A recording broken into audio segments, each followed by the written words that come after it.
Estamos aquí de nuevo queriendo compartir con ustedes una enseñanza más de este tema tan bonito y tan interesante, trascendencia de la vida terrenal. Bienvenidos y gracias por estar con nosotros. Muy bien, gracias por la introducción. También para mí es un gusto compartir un estudio más con respecto a la trascendencia de la vida terrenal. Y en el estudio anterior sí avanzamos un poquito para irnos introduciendo a dilucidar la pregunta de si se está consciente cuando se muere o de forma inconsciente. Y ya vimos que en el último texto de Éxodo 3, 15 y 16, cuando Dios le habla a Moisés, le dice que es el Dios de sus padres, de Isaac, de Abraham, de Isaac y de Jacob. Y hasta ahí pues solamente lo tenemos como historia, pero Lucas lo trae a colación y nos interpreta prácticamente el texto de Éxodo capítulo 3 y nos dice que Dios no es Dios de muertos, sino de vivos, porque para Él todos viven. Y ahí nos quedamos. Dijimos que en este estudio íbamos a compartir algunos casos que nos pueden a nosotros de alguna manera aclarar si hay vida consciente después de cuando una persona muere o no. Y es lo que vamos a ver acá. Algunos apelan incluso a decir, yo quisiera que alguien fuera allá, regresara y me dijera. Lo he oído, sí. ¿Verdad? Y me dijera si qué hay del otro lado. Bueno, la Biblia pues nos tiene a nosotros los casos que nos van a decir de personas que realmente saben, pues han estado allá y regresan para contarlo. El primero, que aunque no ha ido allá, pero posteriormente lo va a mostrar, es Jesús. Pero Jesús trae un conocimiento mucho más allá del que normalmente todo ser humano trae. Y él nos cuenta prácticamente el primer caso que lo tenemos registrado en Lucas capítulo 16, 19 al 31. Más bien a mí me gusta decir, es Lucas el que nos registra este caso, ¿verdad? Que Jesús cuenta. El investigador también, es el investigador, ¿verdad? es un buen, registrador, sí, ¿verdad? De los elementos importantes. Y su que testimonio Jesús dijo, pienso que tiene peso, porque él era doctor. Y un médico no va a decir algo que solamente lo va a decir porque lo oyó. Él investigó y a él le quedó claro. Eso me gusta también. Sí, yo creo que buen punto el que tocaste es ahí, ¿verdad? Porque Lucas se hubiera podido quedar únicamente con su óptica biológica, sí, con respecto a qué pasa con una persona cuando muere. Pero Lucas va más allá de decir, no, mi óptica biológica es limitada. Yo puedo llegar hasta determinar que una persona muere cuando los órganos del cuerpo dejan de funcionar. Pero Lucas sabe que el todo de la vida no se queda únicamente en el funcionamiento de los órganos biológicos, sino que va mucho más allá. Así que Jesús empieza contando este relato en el versículo 19, que nos lo registra Lucas, y nos menciona a un rico en el versículo 19 y nos menciona a Lázaro en el versículo 20. Por supuesto que, digamos, ahí hay dos personajes que están contrastados en cuanto a su nivel alto de vida contra un nivel paupérrimo de vida, podríamos decirse, ¿no? Así es. Porque el rico, por supuesto, nos dice el 19, que usa una vestimenta que era la más cara de la época, como lo era la púrpura y el lino fino. Eran las vestimentas más lujosas de la época. En ese tiempo, teñir la ropa era carísimo. Y casi todos se vestían solo de color blanco, vamos a decir, o beige, ¿verdad? Porque era lo natural de cómo salían las telas. Pero ya vestirse en colores era porque había que pagar mucho dinero. Era casi como decir hoy ir a los grandes centros comerciales a comprar esas grandes marcas.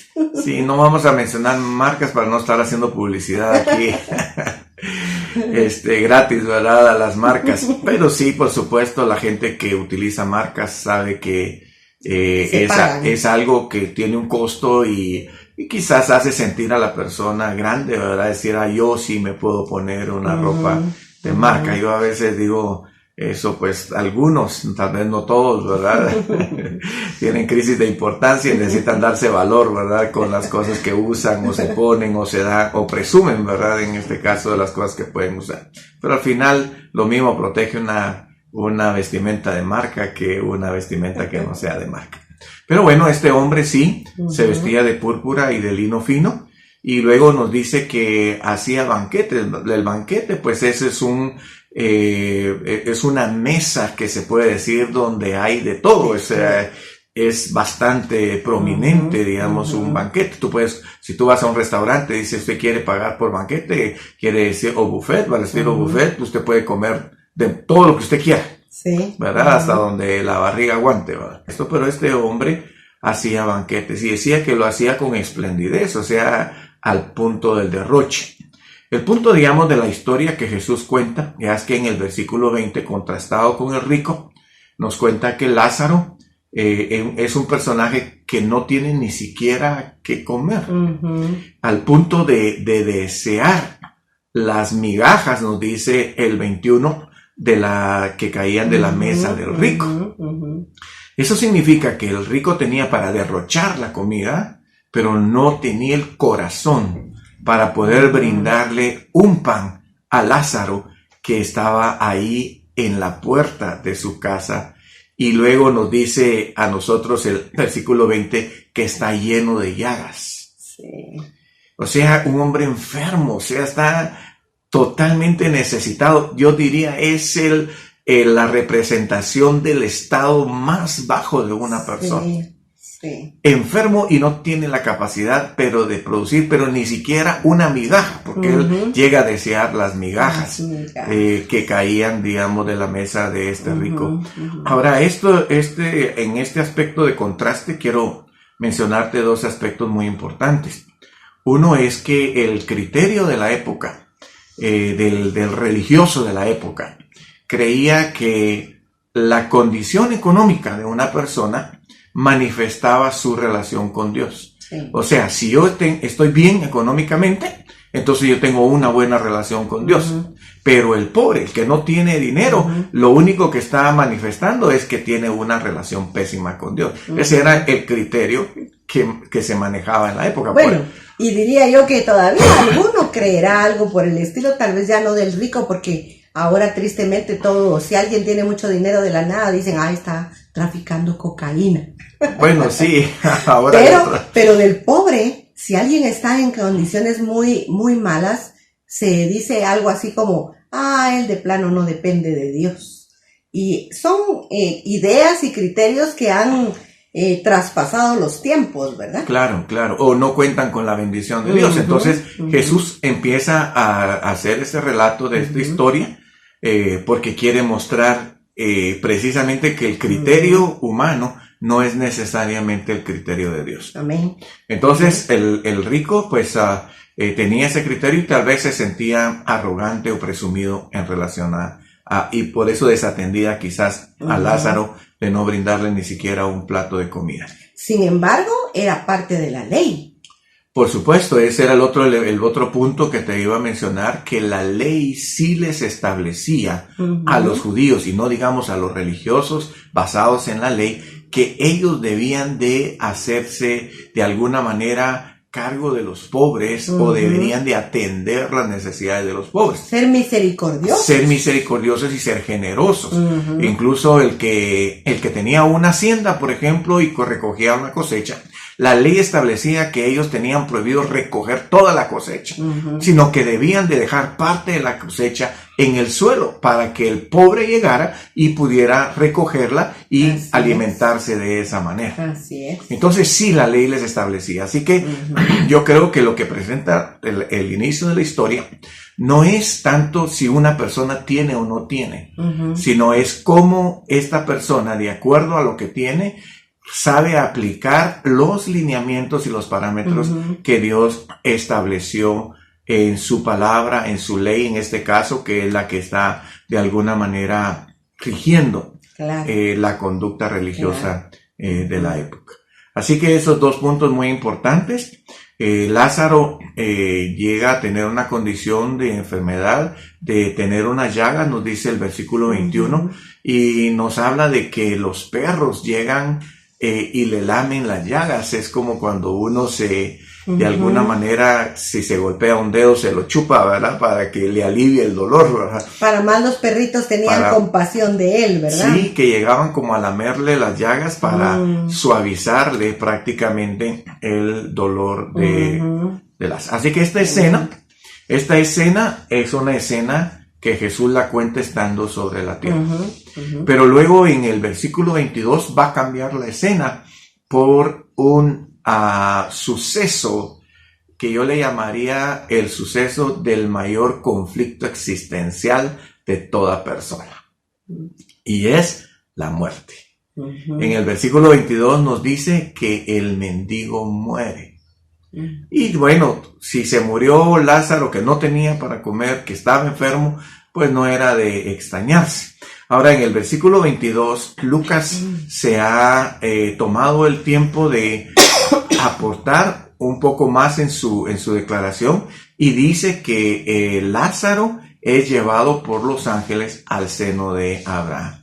Y un principio que yo encuentro en este relato que Lucas nos hace, que Jesús dice, es que sí hay una asistencia espiritual de parte de Dios para el que muere en su gracia, lo vamos a poner así de esta manera.